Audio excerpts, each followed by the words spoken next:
So I was focusing on the perceptions that staff and people in general have of ICT in Jamaican organizations. So as Dr. Douglas was saying, according to his calculations, ICT contributes only 6% to GDP. Now, thinking about that, in addition to earlier thoughts of globalization, we realize that ICT naturally lends itself to globalization and participation in the global marketplace. So then one has to ask the question, how is it that ICT only contributes 6% to Jamaican GDP? What are we not doing? 6% is quite minimal. I think anyone would agree, no? Yes, especially in comparison to the cost of acquiring these ICT devices. According to Barclay and Dugan, 2008, it is noted that nations such as us, developing countries, have a digital divide, in that we're constantly expensing on providing ICT devices, yet we're not seeing the same benefits of first world or developed countries. Wilson notes that these might be due to what he calls 8 access factors, such as political access, that might contribute to the fact that while we are spending, we are still not seeing the benefits that other nations are. So why do we talk about this whole idea of globalization, building local organizations globally? It was important to me because I realized that in Jamaica in recent years, have anyone noticed that we've had an increase in credit card use? I keep getting calls from banks practically every month telling me, offering me a credit card. This was not such in the past. Why is this? It's because over the recent years, we've had an increase in online shopping. The opening up of the global marketplace has presented persons with the opportunity to shop online. I can sit in my home and buy anything all over the world and have it shipped to Jamaica. My question now is, can anyone else in the world sit at home and have Jamaican products shipped to their location? An important question and something we need to look into. So first, let us define ICT. You have a definition there, but I'm just going to give you, the layman term of it. ICT is basically anything that is computing technology concentrated. So your computers, your internet, your servers, all of these things put together in one big package, and you call that ICT. So in looking at the problem of building global organizations locally, these were how 2 issues that I used to approach my research. I was looking at the perception of ICT in organizations, as I said, and also the local and global readiness of ICT use. I did this by focusing on the employees' perception of ICT, managerial perception of ICT, because while we know that employees, all right, how should I put it? Let's say managers can think one way and employees think another way. So the manager would buy, the IT manager would buy everything that you need in an organization for ICT, everything that you should be profitable about. But what is your staff thinking about it? What is your staff doing? How are they using it? As Dr. Douglas says, he used less than 5% of the software on his computer. Is this not the case for most organizations, we ask? Or I ask, rather. And also, in terms of global access, I looked at the website for a number of Jamaican companies to see how are we providing global products in Jamaica to the world in general. Does our websites give persons the opportunity to get in touch with our products or services? Does it let them know what we're offering here? Can they access our products and services through our website?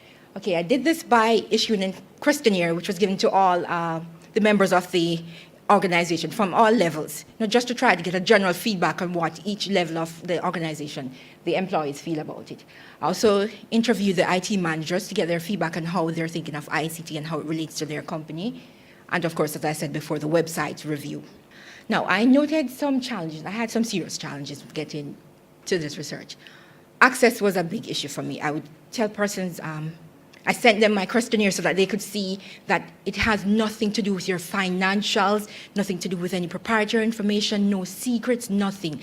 And still, they were like, no. And I was like, okay, because I just think that companies would see a research as like free consultation. It's a chance for you to get someone to come in and tell you if there's an issue or what you're doing great in your organization. Free. This is something you'd have to pay for otherwise. But yet they don't see it that way. Odd. But that's something we need to keep working on. I'm sure all of us have had that. Negative perception of research. even my own organization, when I asked them, they were like, you are going to show us, right? I'm like, yes, definitely, of course. And they were like, I'm not too sure. And I got the feeling behind that, but suppose you found something negative, then everyone is going to know. So I said to them, it would all be anonymous. I can do that in research. I don't have to tell anyone who you are. No one has to know who you are, nothing. Even then, I still got some resistance. So you can just imagine. I also noted responses that, responses that did not correlate to the observation. Later on, Don, I'll speak more about this. But for example, persons' perception of ICT, what they say on the questionnaires when you give it to them, and what they say when you're talking to them in general. As Dr. Marina said, with her defensiveness in her research on defensiveness in the implementation of an ICT project, you noted that a lot of persons kind of block the project. But yet when you ask them, they say, oh yes, man, technology is great. Bring it into the organization. That's wonderful. But still, on the other hand, you notice there's a difference there. So that's something to be checked out also. So into the meat of the matter. My sample size, the sample consisted of persons between the ages of 18 to 54, a typical age levels for organization. The most common age level was from 25 to 34, which is the norm in any organizations now. So what this is saying to me that these are young persons who have IT knowledge and skill. At some point in time, they would have been trained in using ICT throughout their academic life, so they're familiar with it. There were more females than males, which we have noted before. Well, the occupational level included persons from managerial, supervisory, and regular staff. Now, this question was quite disappointing to me. I asked basically persons to rate how tech-savvy they thought their organization was. I mean, we all are familiar with the term, tech-savvy. It is noted that only 42% said yes to that. A whopping 58% said that they did not think their organization was tech-savvy any at all. It means that they think their contribution, IT, my company is blah, nothing exciting, nothing to be happy and whoopee about, which is quite sad. Because we're in the age of technology. So if your staff is not riding on a high about what you have in your organization, that's something that we need to look into, because even the most basic technology can do so much for your company. So we need to turn or twist the thoughts, the perception that persons have of ICT in their companies, to think of it in a more positive light. I also asked persons to rate their companies. Do they think that they are more digital-based or paper-based? Basically in terms of how you do your work on a daily basis. Do you use a lot of technology like the computer, or is everything done on paper? We know we have a culture of memos, very strong culture of memos in Jamaica. Anything that needs to be done, you print a memo and you incur this significant administrative cost when you can just simply email it. I have that challenge in my workplace, dare I say, of getting persons to use up the email more than paper. So, persons noted that only 4% consider their organization to be digital. 4%. In a country where practically everyone has computers, everyone practically has emails, everyone has access to IT, 4% thought that they were digital. 28% said that they were paper-based only, and the remaining 68% said we use both, fair, which is fair, a fair amount of digital and also paper-based. All right, so for perception, also in line with what Dr. Douglas was saying, I asked the question, do you consider ICT to be a revenue generator? Now this is quite important because we are, of course, investing in things, but how is ICT contributing to the company? How is it affecting your bottom line? It can't just be that I buy a computer and I'm 50 computers in my company and I'm working the same as I was before. Something is seriously wrong there if that's happening. So I noted that 64% said yes, it is a revenue generator. 5% said no, but 31% said they don't know. Now, if you're in a company with computers, ICT, and you don't even know if ICT is a revenue generator, if it's impacting your bottom line, how then are you going to be utilizing it? It then speaks to that you're underutilizing what you are using personally in your workday. Because you should be thinking, yes, I'm doing this to affect the bottom line, and technology is really contributing. I asked the question, do they feel that new technologies impact staff negatively? We noted that 93% disagreed and said no. So new technology is good for the organization. 70% said yes. But yet we note before that persons resist new technologies. They resist software projects. As I said, I have that. So then how is it that you are saying that yes, you think it impacts you positively, but when we're going to build a new software, when we're bringing in something, a new application that should make your job easier, you resist it. Everyone sees that. So that's what I was saying about the correlation between what they're saying and yet what you see practically in the organization. Some general comments from the group. We have because I asked them to just general comment on their perception of ICT to try and get some qualitative feedback from it, And the typical things, ICT is great, it makes my work easier, makes my life easier, makes managing easier. Note also at the bottom that persons noted that staff is afraid of change. We know that earlier. And also that they are afraid of technology replacing staff. So do you see what I'm saying about the inconsistency again? Why is this still a concern if you think that technology doesn't have a negative impact on your staff or on yourself? All right, so important in any organization is training. It's essential. You're bringing new software. You need to train your staff to utilize it to ensure maximum exploitation of the resources. So I asked how many persons received any kind of training in the organization. It might have been formal, informal, generally, or just like a little demo, someone showing you how to use something or how to do something. So from that, we can see that the number is there. That's a large number of respondents, 36%, I think, can't exactly see that, said that they received formal training. The next largest group, informal training. At informal training, at some point, like someone showed them what to do, so you have like a staff member show you, okay, this is how it would work. You do this, and show it like that. And the next group said both. So they had a little training, and they had someone show them a little thing about it. Now, I'm saying that I think that training should be of more importance. I do understand the informal and formal thing, but you notice also that a large percentage said that they were self-taught. In fact, the largest percentage said they were self-taught. So that in and of itself sent off alarms right then and there. If I have to teach myself how to use this new software package, I'm coming into your company, I'm in accounts, I'm using ACPAC, I just left school, I've had a little ACPAC training, but not very well, and yet I have to teach myself how to use this. How does that work?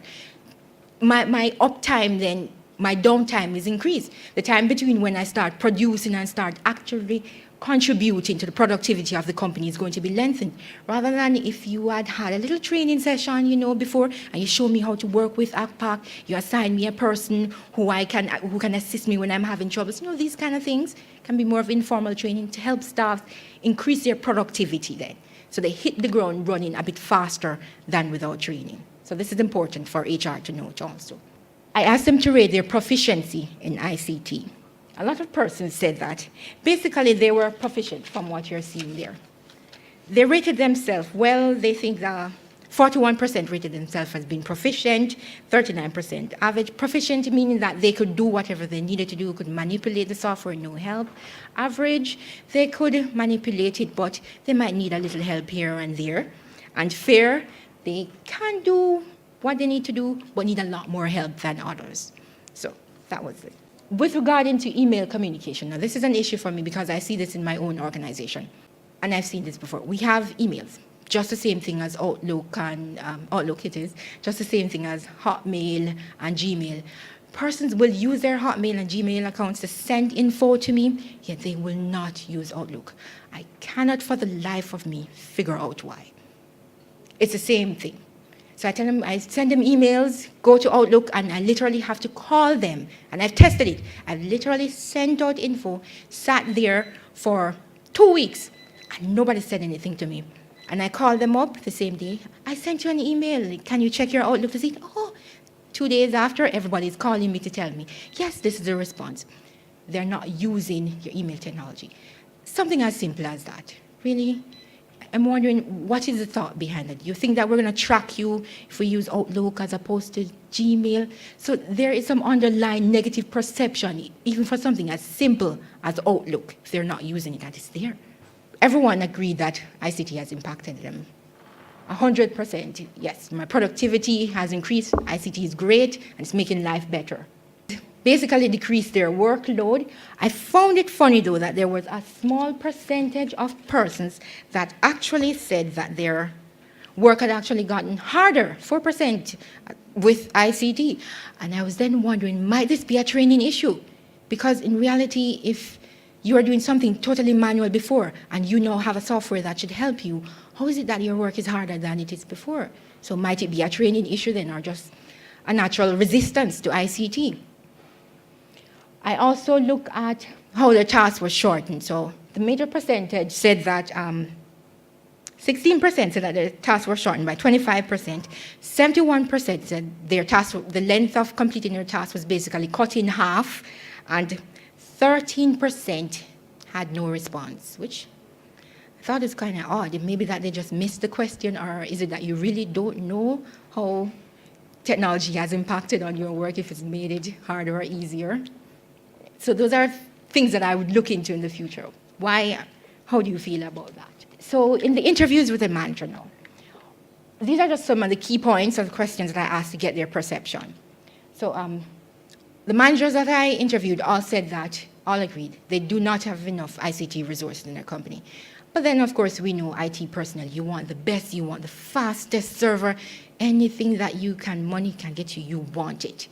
So, but you also have to take into consideration, they also said that there are technologies out there currently that's not being exploited. So it could very well be that it's not a case of getting the best and the biggest, but just that they see things out there that would actually improve the productivity of the organization, but they can't access it.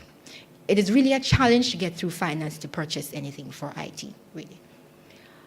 They all thought of IT as a contributor to the bottom line, which is very great, because you want your IT manager to think, I'm going to buy this computer and this is how it's going to improve the company's profitability. That's where you want him to go. You don't want him to just think, okay, i7 is out now, I have i3 computers, i7 is faster than 3, let's get rid of my old computers and get the new stuff.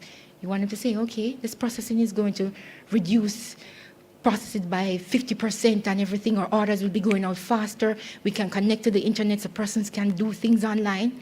That's where you want them to be. So yes, we are thinking about the bottom line contribution. This is sad, and it's true for me, myself also.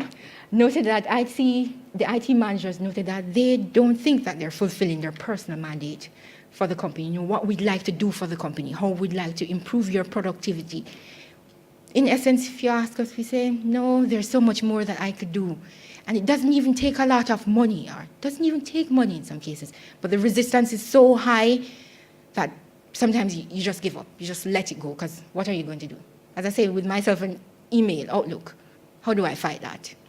I asked them, does this affect your performance? They said no, but I think it's an issue that, it's an HR issue, because if you have someone who's in an organization and they're not really achieving all that they want to, I would think that it's going to be an issue. We can all see that and all admit that. It will affect their performance somewhat.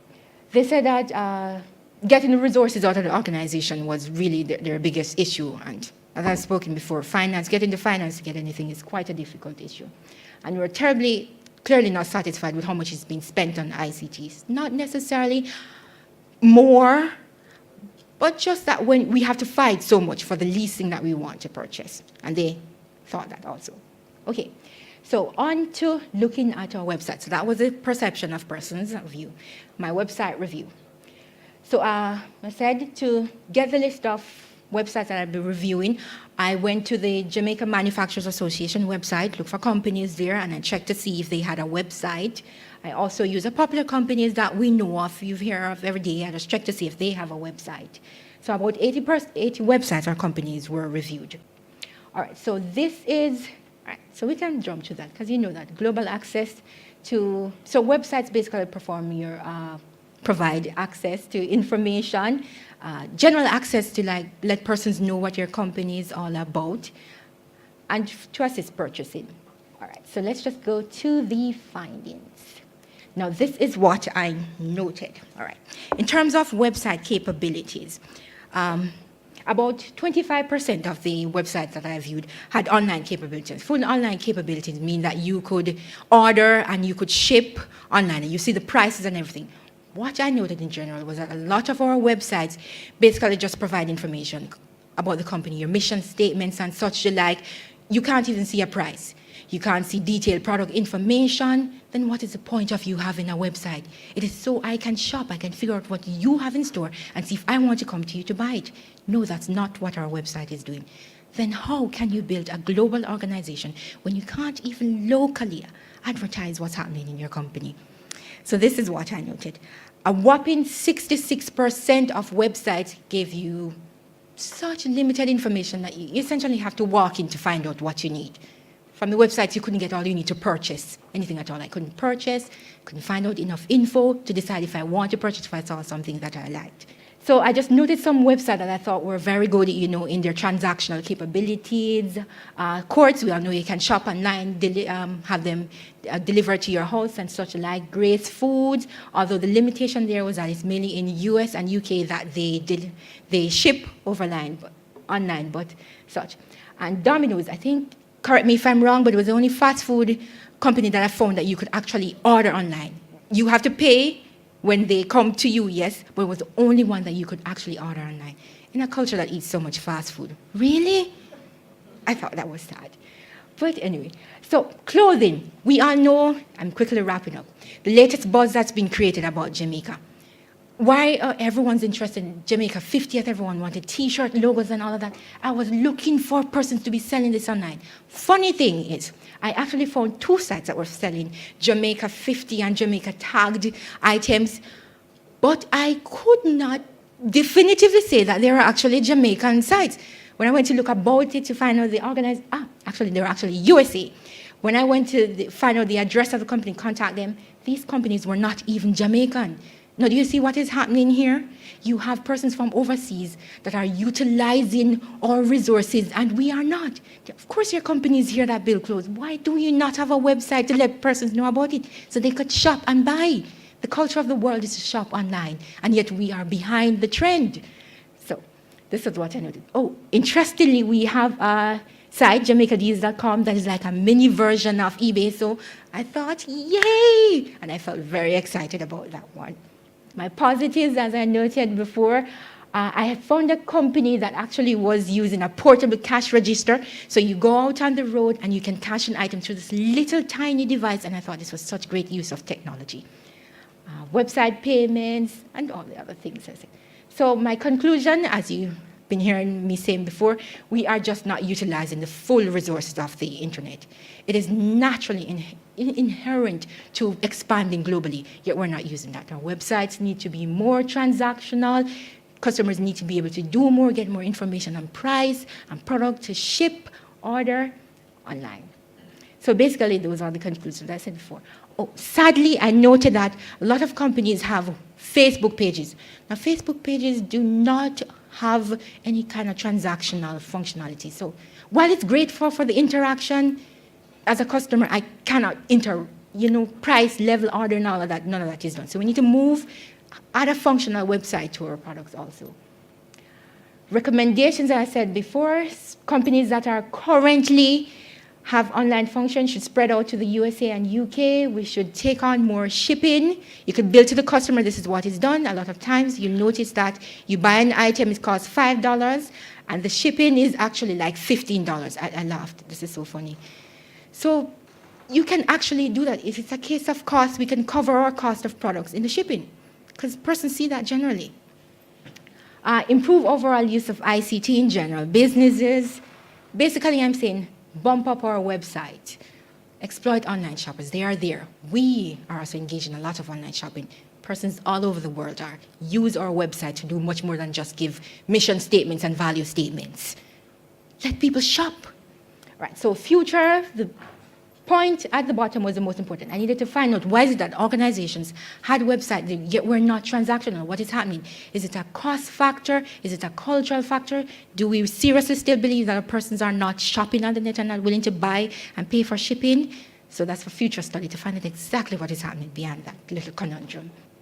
And that is the end of my presentation.